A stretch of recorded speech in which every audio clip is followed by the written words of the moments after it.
महापुरुषाच्या चिंतनाने। दुसरा फायदा पाप संपून जातात। तुका म्हणे पापी जाती संदाच्या। आणखी एक फायदा काय, पुण्यवंत व्हावे, पाप जळत आणि पुण्य होत, दोष संपून जातात आणि जीव मुक्त होतो, बस असा त्याचा फायदा आहे।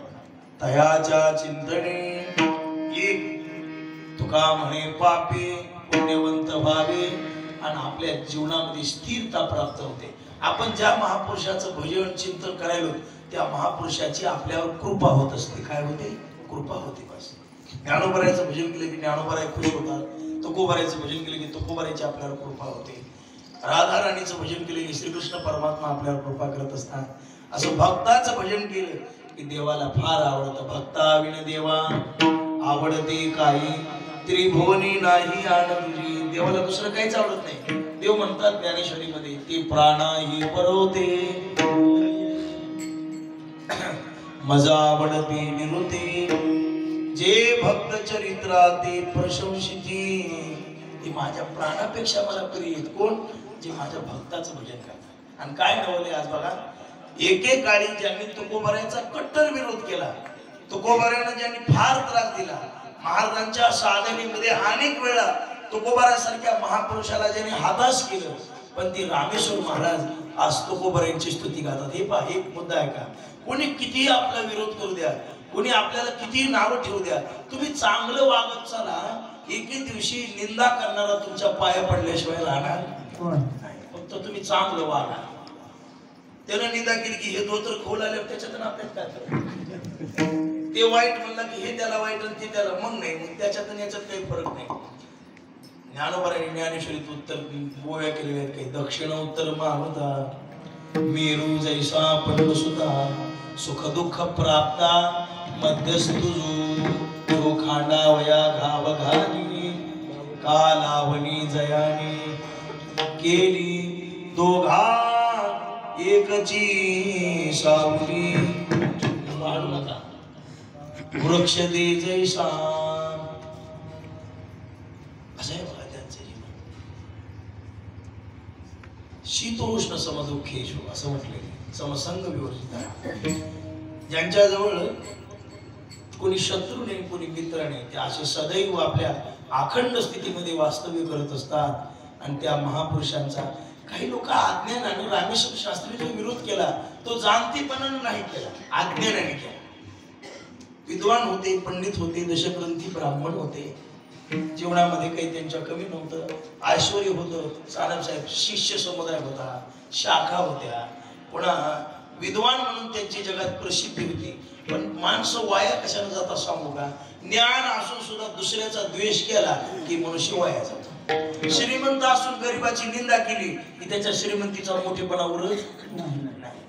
घरी जळता जळना आणि ते रोजगाराचे 20 रुपये काढून घेऊन लागले, उपयोग आहे का? एकाची 2 लाखाची पपई वाटलो झाली, पपई आम्हाला असं का फिरताना लक्ष देते, 2 लाखाची पपई वाटलो झाली। आणि एका रस्त्याची काम सुरू आहेत आमच्या भागाला, आणि एका बाईच्या लेकराने ती पपई तोडून आणली। महाराज आणल्यावर जर मारू लागलं की नाही, ती शेतकरी मारायला, ती गरीब लोक रस्त्याचे काम करणार, ती बाई आडू लागली। आमची गाडी चालली रस्त्याने, घडलेला प्रसंग बघा, मुद्दाम सांगा ना तुम्हाला असं वाटतं। जगात किती गरीब लोक आहेत ते सांगायचे तुम्हाला। आणि ते रडल्याने ते कशासाठी मारला, त्या रस्ता करणाऱ्या लोकांनी त्याला सांगितलं थोडं इथं मध्ये टाका मटेरियल। ते गुत्तेदार म्हणला असेल बाई रस्त्याचं मध्ये टाकणं, मात्र ते गोरगरीबाला मारून काही उपयोग आहे? ते गुत्तेदार मला इथूनच टाका, त्या लोकांनी इथूनच टाकावं लागते। संतोष महाराज गरीबीला वाईट आहे बरं का, सध्या भाजण्याची नाही, भाजनेली गरीबीच नाही, आता महाराज आली आणि भाजनेली मुर्दा गेली, तूप खाला आणि गरीब येऊया तरी येऊ मुर्दा तेवढा तयार दिसत नाही, तयार म्हणजे वाजवण्यात पण नाही, याच्यात पण खाण्याचं काय कमी आपल्याला रघुनाथ महाराज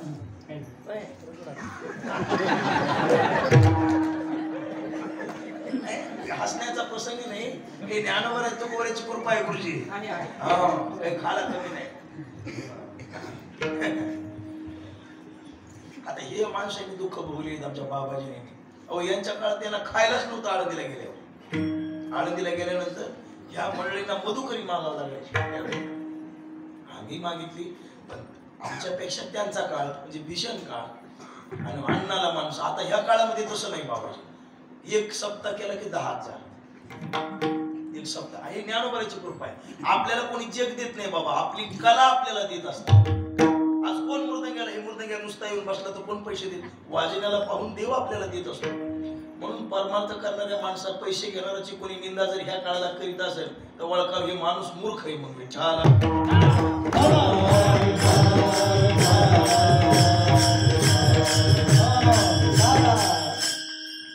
जाऊ द्या, मी काय सांगू ती बरी ध्यानात बसली. मारायला लागला मनुष्य. ते मारायला लागल्यानंतर मग ते पपयापैकी उलट गाडी सचिनला म्हणलं, सचिन अरे का माणूस मारीत असं थांब. तिथं पाणी होतं. मला लघुशंका केली होती, हातपाय बी धुवायचे होते. पण ते उतरलो तर आम्ही ती बाई रडायली. ती म्हणाली, बाई म्हणे मारा येऊ का मालक, तुमच्या पपईचे पैसे देते मी. काय तुमची पपई? नाही नाही, माझी पपई तशाला ती चिटकून देऊ ती मालक. मी उतरल्यावर म्हणलं, मला पाहिल्यावर जरा ते दबलं जरा. ना जय हरी नाना म्हणे, चला पपया खाला. अरे म्हणलं 2 लाखाची पपई वाटोळ झाली, नासून गेली, कोयजून गेली. तुझं एवढं नुकसान झालं लॉकडाऊनच्या काळामध्ये. आणि गरीबाच्या एका लेकरानं पपई खाल्ली तर ती पपई भरून घेतली. 20 रुपयाची पपई 100 रुपये घेतली त्या बायला. मग आता मी गेल्यावर मला दाखवायला लागले, 50 एकर जमीन आपलीच आहे म्हणला. 3 लेकर नोकरीला आहेत, आपलेच आहेत. आणि आपला असं आहे तसं आहे. पण मी त्याची लायकी ओळखली होती. गरीबाकडून 100 रुपये घेणारा कुठे श्रीमंत असतो. मनातले मनात जाताना म्हणलं, तू आहेत का भिकारी? आज पहिल्यांदाच बघितलं. खाली मानगावर उभा टाकलं. पुन्हा आमच्यासारख्यानं कुणाची भीड ठेवायची नसते. आपली काही लेख द्यायच्या कुणाच्या घरी. एका बोधडे नाही बोलले 17 बोधड्या महागायला. लाभाड सांगणं यांच्या आशीर्वादाने माझे गुरु आहेत, वडला समान आहेत. हिच्या पुढे खोटं बोलणं. रोज 50 माणसांनी रघुनाथ महाराज नियम नाही म्हणावं लागले. किती जणांनी? 50. आता एका दिवशी तर मी फेसबुकला व्हॉट्सअपला मेसेजच पाठवून द्यायला लावला सचिनला. आता ज्याने मिरगा पस्तव तारीख रिकामी नाही, कुणा नादाला लावू नये. इतका तारखा करणं होईना. आणि कशाला लोकांची भेट व्हायची बाबू?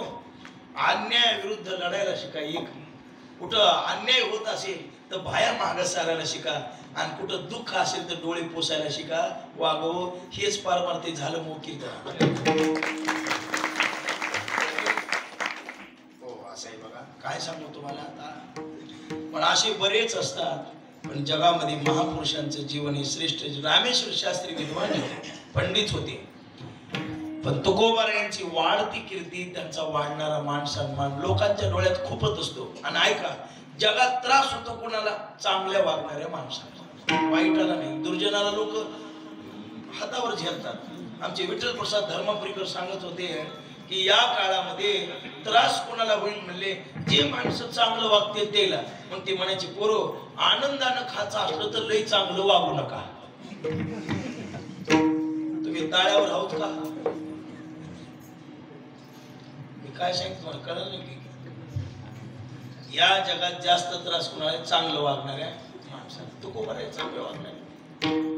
गावोगावी कीर्तन करायचे, समाज जमायचा, महाराजांचे कीर्तन ऐकायला. लोहगावला वगैरे कीर्ती व्हायला लागली. आणि महाराजांच्या त्या काव्यातून, त्या अभंगातून वेदाचा अर्थ उमटायला लागू लागला. आणि 3 दुबळा समाज, भाषा सामान्य असल्यामुळं महाराजांच्या अंतःकरणातली ती प्रेमळ वृत्ती, त्यांचं शुद्ध आचरण आणि सर्वाला जवळ धरण्याचा तो व्यापकपणा पाहून समाज पाठीमागा लागला होता. समाज या गुणामुळे जवळ येत असतो, बाकी कोणत्या नाही. पाठीमागा लागलेला होता. आणि ते काही लोकांना ते सालो मालो, मंबाजी बुवा, लुचियाजी, अमुकदुमची होती देऊ गावामध्ये. तर त्या लोकांना तुकोबारा यांचा महिमा वाढलेला, नाव वाढलेला, लौकिक झालेला बरा वाटायचा. वागूला गेले रामेश्वर शास्त्रीकडे. शास्त्री महाराज बोला, कानात अहो म्हणले आमच्या गावामध्ये एक कुणबट तुकाराम नावाचा महाराज झालाय आणि तो आपल्या आईला शिवी देतो, वैष्णव चांबाराच्या माईला धन्यता देतो, आपली निंदा करतो आणि इतर लोकांची स्तुती करतो, कर्मकांड करू नका म्हणतो, भक्तिकांड श्रेष्ठ आहे म्हणून सांगतो, वैराग्य आणि अशी आपल्या साधनेच्या विरोधात लोकांच्या मनामध्ये अपप्रचार करतो. हा तुकाराम महाराज आहे आणि स्वतःचे अभंग तयार करतो. तुका म्हणे काय तुका म्हणे माझी, तुका म्हणे हिची, तुका म्हणे ती, असं म्हणतो. रामेश्वर शास्त्री जरा कच्च्या कानाचा हो का, माणूस हलक्या काळजाचा असावा पण पक्क्या कानाचा असावा. काय म्हणलं तुमच्या लक्षात यायला का झोप एरिया नाही? तसं असलं तर सांगा, हो मी तुम्हाला त्रास देणार नाही. आता काय टाइम झालाय? 10 वाजले. अर्धा तास बोलतो, जास्त वेळ नाही. टाइम कसा होईल नाही रघुनाथ मला लवकर झालाय. 10 वाजून लवकर. चतुर्थी होती एका दिवशी. पिंपरी चिंचवडची गोष्ट आहे. मोर्या गोसाईच्या मंदिरात आम्ही सप्त्याला बाबाजी आणि सत्यविजय महाराज कोरडगावकर ती त्या सत्याचे हे होते. त्यांनी नेलेलं आम्हाला त्या अंगारकी चतुर्थीच्या दिवशी सानप साहेब चंद्र उदय झाल्याशिवाय आरती नाही, आरती झाल्याशिवाय आता लेकरांच्या बाबाजी संग आलेले लहान नाचून नाचून बेजार भूक लागायची. तशी आम्हाला भूक लागली. भूक लागल्यावर मी सतू महाराजाकडे गेलो आणि म्हणलं महाराज भूक लागली आणि आणखी जेवाय काही नाही, पुऱ्या भाजी तयार झाले पण ते लोक वाढीच नाच. चंद्र कवा निघते? सतू महाराज म्हणजे आपल्याला गिळल्यावर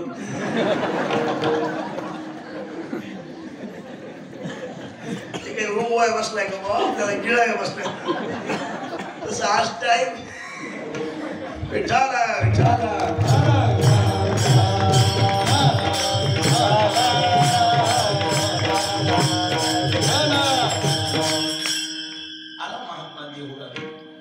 बोलवलं तो कोबारायला. कोण आहे? बोलवा त्याला. तुकाराम महाराज सात्विक तो पोशाख, अंगामध्ये बाराबंदी, अंगरखा, डोक्याला तो फेटा, गळ्यामध्ये तुळशीच्या माळा, मुद्रा वगैरे लावलेल्या, शांत मूर्ती, हातात चिपळ्या, विठ्ठल विठ्ठल विठ्ठल म्हणत दरबारात. दूर हो दूर हो दूर हो म्हणायला लागला. चांडाळा तुझी सावली माझ्या अंगावर पडू नये. कोण? रामेश्वर शास्त्री. तो कोबाराने दंडवत घातला. तुका करी प्रणिपात दंडवताचार्य. लांबो काय नाव तुझं? नाव या देहाला तुकाराम असं म्हणतात. तुकाराम तू कुठं जाऊन वेद अध्ययन केलेस? काशीला हरिद्वारला गेला होतास का? कशाचे हरिद्वार काशी आल्या महाराज? आणि वेदाचा अर्थ म्हणतोस आम्हाशी ठावा. तुला काय कळतो वेद? महाराज वेद आम्हालाच कळतो, तुम्हाला कळत? वेदाचा तो अर्थ हेरानी व्हावा भार माझा. तुला वेदाचा अर्थ ठाऊक आहे आणि आम्हाला नाही? हो महाराज. वेद काय म्हणला? वेद अनंत बोलिला. अरे अरे बोलू नको, शांत बस. काय करू महाराज? हे बघ, हे वाङ्मय जे तू निर्माण केले समाजाची दिशाभूल करण्यासाठी, आजपासून वाङ्मय करणार नाही याची शपथ घे. ठीक आहे महाराज. काही जण म्हणले महाराज ते माग केलेलं. काही काही लोक लई कड लावाय बसले. गार त्याच होतच नाही, लोकांचं वाटोळ झाल्याशी.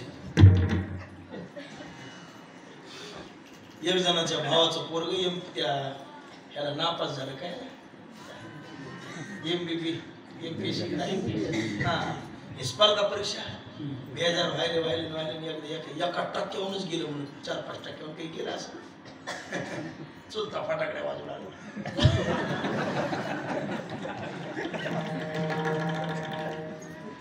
बाबू आज काही दिवाळी नाही, आज काही पंचमी नाही आणि काही फटाकड्या कशासाठी वाजवला. ते चांगलं झाले मला आज. काय झालं? भावाचं पोरग फेल झालं म्हणून. काय अशा बुद्ध्या जगात बकळ झाल्यात बाबा. एकाला संडास लागली होती. संडास 2-4 बरे आश्रमापासून इकडं तिकडं. बाबू काय झालं? ना संडास लागली.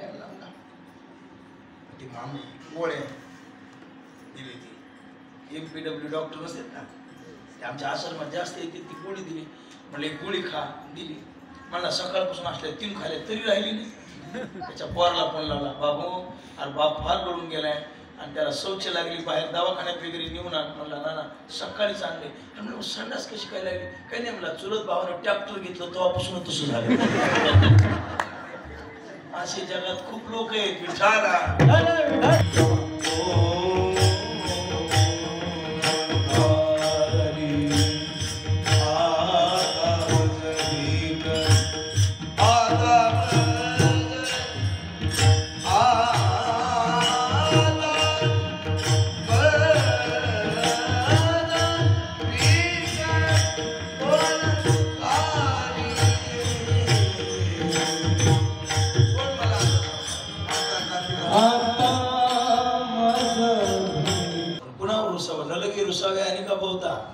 हातामध्ये गाथा घेतला आणि यमुनीच्या त्या इंद्रायणीच्या दिशेने निघाले.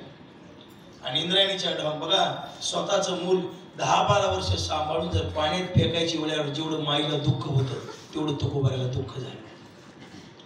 10-12 वर्ष सांभाळला मुलगा अचानक मेला आणि त्याला अग्नी देताना माईच्या पोटात जेवढा जाळ उठतो तेवढा तुकोबाऱ्याच्या पोटात जाळ उठतो. गाथा उचलला, इंद्रायणीच्या डोहामध्ये गेली, पाण्यामध्ये गाथा सोडून दिला. गाथा पाण्यामध्ये सोडला आणि बाहेर आले. फार वाईट वाटलं. देवना संसार तुका तूही गडी लोकांमध्ये हास्याची गोष्ट झाली. बघा, महाराज इंद्रायणीच्या काठावर बसलेले आहेत. महाराजांनी ठरवलं, देवावर रुसले महाराज. देवा, अरे काय मी अन्याय केला होता, थोर अन्याय केला, काय मी केलं होतं असं की माझं गाथा तू पाण्यामध्ये बुडवलंस. आता माझा जगून काय उपयोग आहे? बायको मुलं बाळ जवळ यायची. महाराज जिजाबाई यायच्या, स्वामी दुसरा गाथा तयार करू आपण. नाही आवले, झाला तो झाला एकदा. आता ही प्रसाद एक वाणी नाही, नामदेवी केली स्वप्नामध्ये जागे म्हणून हे घडलं होतं. आता हे काही माझ्यानं घडणार नाही. स्वामी थोडी कुटका खाऊ. महाराज एक गोष्ट लक्षात ठेवा, संप्रदायातल्या कोणी माणसाने जिजाबाईला कधीच वाईट म्हणायचं नाही. तो गोबाऱ्यासारख्या महापुरुषाशी ज्या माऊलीचं लग्न झालं ती माऊली वाईट असत. आणि स्वतः उपाशी राहून नवऱ्याला रोज जीव घालून पोटभर जीव घालायचं म्हणायचं, महाराज आता करा भजन. जीव घालायचं भजनासाठी आणि तुमच्या आमच्या खाऊ घालतात कायसाठी? आपल्याला भजन करायला होत्या ती पाकिट आणण्यासाठी. काय जिजाबाईचा अधिकार आहे? देवानं काटा काढावा जिजाबाईचा. पण बाबू आपल्या वाङ्मयाबद्दल, आपल्या धर्माबद्दल, आपल्या घरातल्या मेलेल्या वाडवडिलाबद्दल कधी अपशब्द काढायचा नसतो.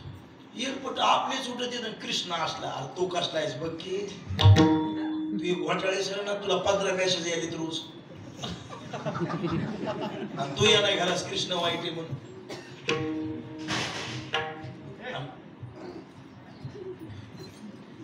मला वाटलं मलाच काही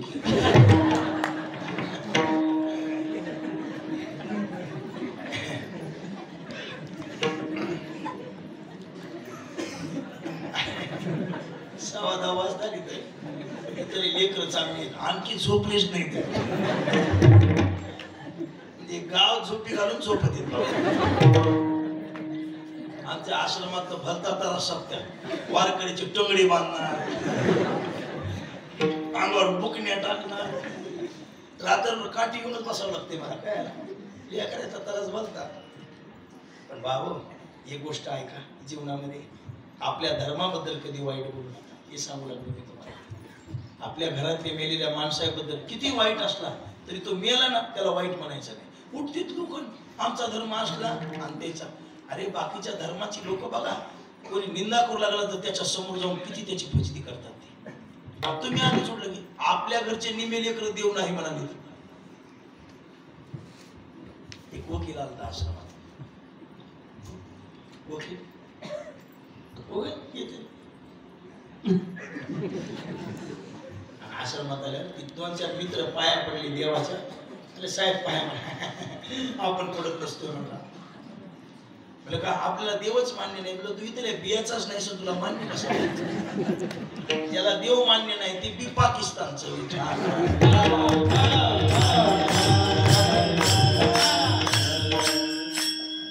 कृष्णाची निंदा, देवाची निंदा, प्रभू रामचंद्राची निंदा मारुती करू नका बाबा. एक वेळ तुम्ही देवाला मानू नका, देव देव करू नका, पण पण कोणाचीच निंदा करीत जाऊ नका, कोणी धर्माची करीत जाऊ नका, कोणाचीच नाही, कोणालाच नाव ठेवायचं नाही. कथा कीर्तनामध्ये कोणीच वाईट आहे असं पाहायचं नाही, सगळे आपले म्हणून चालायचं. ज्ञानोबा म्हणले हे विश्वची माझे घर, ते थोडंच म्हणले हिंदू माझं घर. त्यांनी सगळ्यांनी सारखं धरलं. असू द्या, चला विषय तो नाही.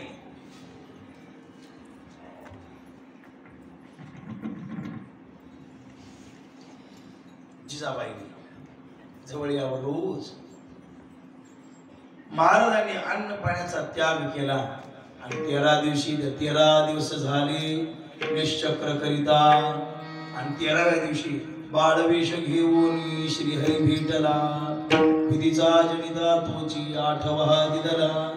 तेने ब्रह्मानंदी प्रेमारूढविला. न तुके म्हणून तुका नामे गौरविला. देव भेटले. तुका अरे मी आहे.